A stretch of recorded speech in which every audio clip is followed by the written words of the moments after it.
The most important voice in the Brock Purdy contract negotiations has weighed in, and right now, everything sounds good.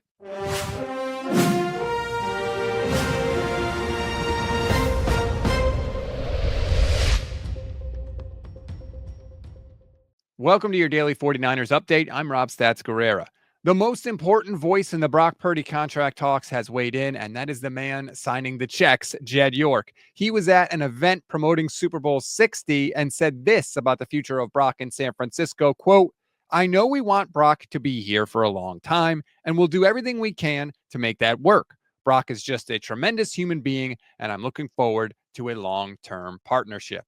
Hooray. That sounds good. And more importantly, it sounds like it lines up with something that Jed York said at the owners' meetings in March of 2024. You probably don't remember. Let me refresh that memory. Here's Jed York, quote, "I think it's a good problem when your quarterback is one of the highest paid guys on your team and in the league. It's not like Brock is going to ask for something that no one has ever asked for before. When we signed Jimmy several years ago, it was the largest deal in the history of the NFL for 3 minutes.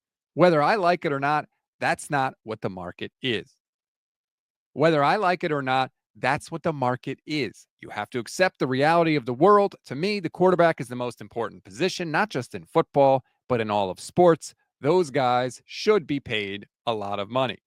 And that is exactly what Jed is going to have to do if Brock Purdy is going to remain in San Francisco. So it's great. Everything is lining up, right? Everybody's talking a good game right now, which of course is not a bad thing, but we all know talk is cheap.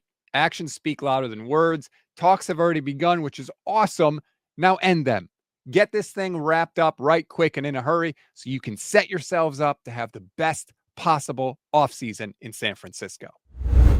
We always give you one thing to read, one thing to watch, and one thing you might have missed. One thing to read on this Tuesday. Matt Mayoko has a list of possible landing spots for Deebo Samuel for NBC Sports Bay Area. If you want to read it, you can click the link in the description of those episodes.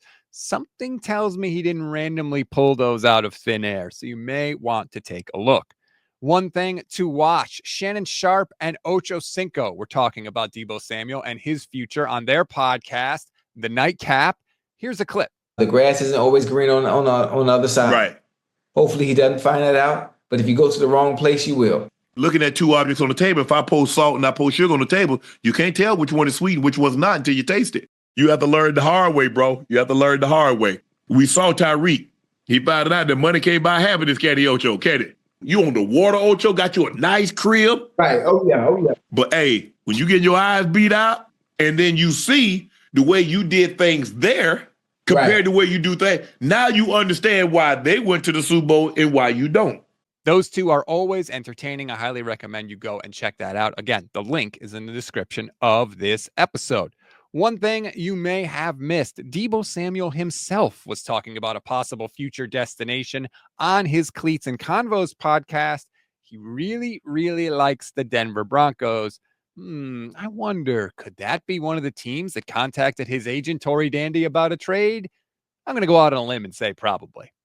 That's a wrap on today's 49ers in 5. Please leave us a 5-star rating and a review on Apple Pods. Make sure you like and subscribe to this video as well. Click the bell so you know when we're live, which is every single weekday and after all Niners breaking news.